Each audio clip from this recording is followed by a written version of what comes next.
Today we're going to be making over these little metal bins I picked up at my local consignment shop for just 50 cents with two completely different creative ideas. Did you know that you could easily attach clay to metal? Just grab you a mold like this one, whatever mold you would like will be just fine, and some clay. This is my favorite clay. Now you use whatever clay works best for you. This is just one of my favorites. I do have it linked down in my Amazon affiliate link down in the description box for anyone interested. I took a little piece from a package I already had open in a baggie, and since it was sitting for a bit, it was starting to get a little bit crusty.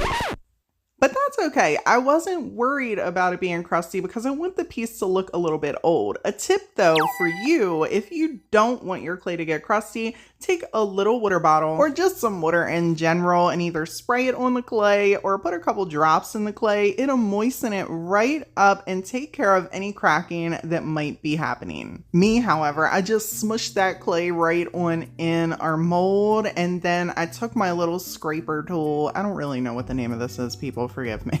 For today and this project, it was a scraper tool, and I got all the excess clay off the back because we don't really want it popping off our piece.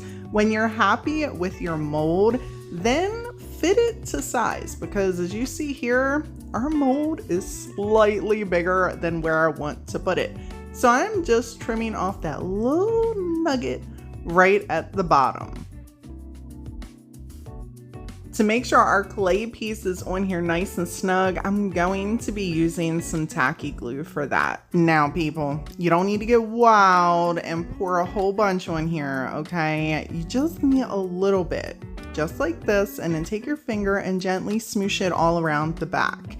Now, if you do put too much on there, it's okay. Lucky for us, tacky glue does dry clear. But in this case, less is more, okay? Less is more. Just cover the back. And then gingerly press down your mold, making sure to not ruin the design. You will also have different opinions of how to attach clay. I will say that when I'm doing wood, I will use wood glue instead of tacky glue, but tacky glue for me on metal. For the paint, I'm gonna be using Letterpress Gray by DIY. If you're interested, my girl Sammy over at Unicorn Dust Design sells this, and I usually have a link down in my description box. I want to have a stone type finish, and I'm taking a pouncer to get the first coat over this because just like with glass, in my opinion, a pouncer works so much better getting that first layer on here. And I am taking a paintbrush to get in those little teeny tiny creases of our mold that the pouncer would not fit in. Take this idea and remix it using whatever type of paint you would like. It's always a good idea whenever you go to paint something to make sure that you check the labels so you know whatever paint you have, it's going to work with whatever material you're painting on. For example, if all you have is acrylic paint and you look at the back, it's going to tell you that it works best on porous surface, and people, that's kind of something like this. It's going to be able to absorb that paint. And people, this don't mean you have to break the bank to paint. Grab some chalk paint and mix it with some of that acrylic paint color that you love. As you can see here on the back of this chalk paint bottle, it says that it works well with metal. So adding a little bit of this is going to give you a result kind of like this. And if you want more of that textured appearance that you can get oftentimes with those artesian paints, add a little bit of calcium carbonate or some baking soda to the mix. In my experience, sometimes your clay shrinks and you will notice that there are gaps after you apply your first coat of paint. An easy way to fix that is to take a little bit of that paint and go around the edges. This is especially good using a chalk paint. The DIY paint is also perfect for this. And if you add in baking soda or calcium carbonate, or if you put a little bit of spackling into your paint as well, that will help give you a little bit of a bond wherever there's some cracks. Just make sure that once you're done filling in those cracks, you kind of spread the paint out along the piece so you don't have these weird bumps all around your clay pieces. When your piece is all dry, you can absolutely leave it like this, or you can take a little bit of paint, put it on your finger or some gilding wax and go over some of those raised areas, giving it a little something something. You don't have to. If you want to seal it, go right ahead, especially if you're going to put it outside like I did here with this beautiful piece. You want to make sure that you're using an outdoor friendly sealer, so this way if the weather gets to it, it protects your paint and your clay.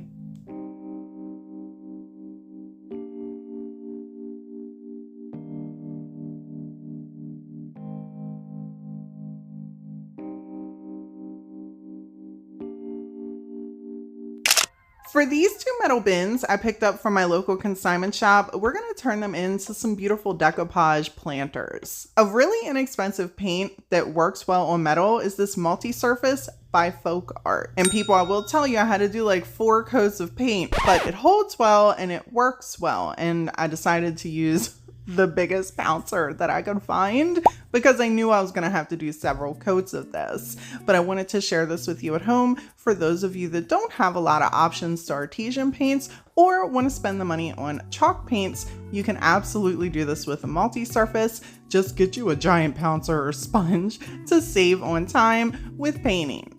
I don't even want to know how many coats this would have took me if I tried to paint this on here with a paintbrush, going over any of the little streaks and uneven spots. And just so you could see at home how amazing using a pouncer works, I did not speed up this section at all. The only thing that really took me time was waiting for things to dry.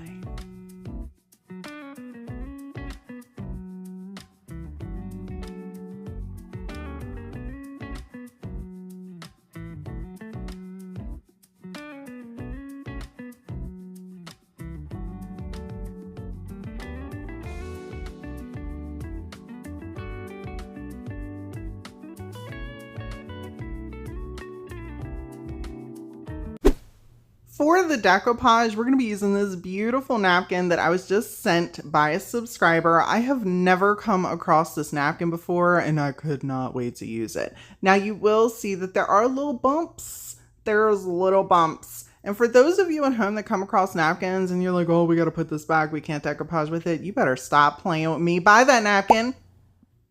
Let no bumps stop you from being able to decoupage. Let me show you how to fix that.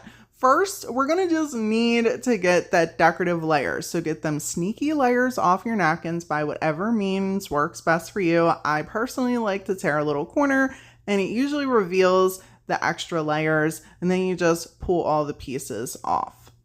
Now we're going to need to bring on in our iron. Now any iron will work, okay? I like to turn this little joint all the way up because it just makes me feel fuzzy inside. There's no real rhyme or reason.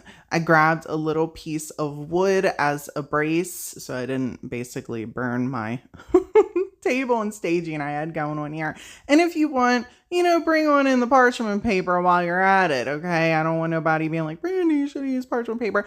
Honestly, people, it is possible to burn the napkin. Or that the ink might not be completely in the napkin and it might pull off the napkin. So the parchment paper, it does protect it, okay? It does protect it. And I have had people ask, can you use wax paper? I've used wax paper in a pinch, but keep this in mind. Wax paper is to prevent sticking. Parchment paper is for heat, okay? And as you can see here, one side has no bumps and the other side has bumps. Of course, the longer you iron the napkin, the less the little bumps will show up. I just wanted to share this with you in the video for anybody who has never experienced this or decided that they didn't want to decoupage using napkins that they've seen like this. Stop it. Stop doing that to yourself. For this particular project, I just want to trim down the florals in the center, and I'm going to use a little bit of water on a paintbrush. You guys can obviously trim that out however you want.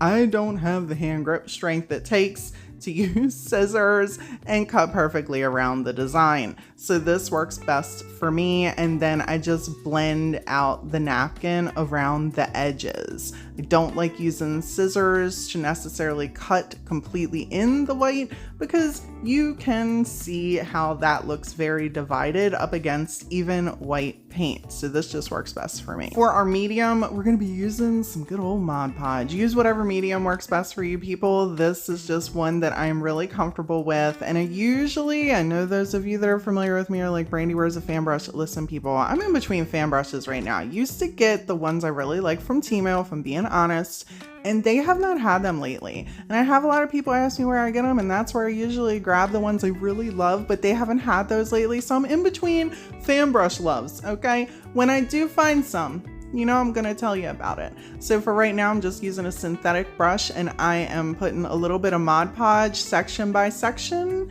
and applying our napkin.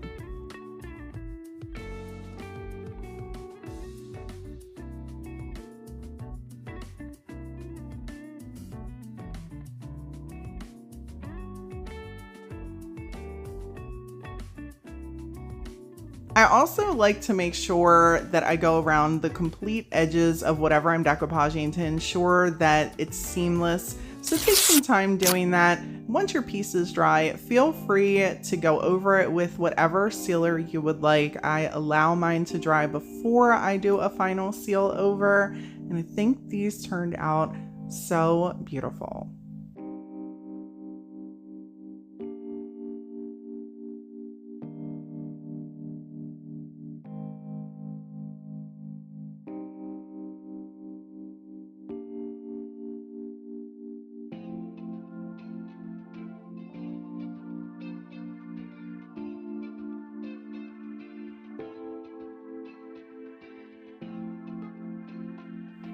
People, thank you all so much for stopping by and hanging out with me today for our second video in the Makeover May mini series. I hope you guys enjoyed this makeover. As always, thank you all so much for hanging out with me today, and until next time.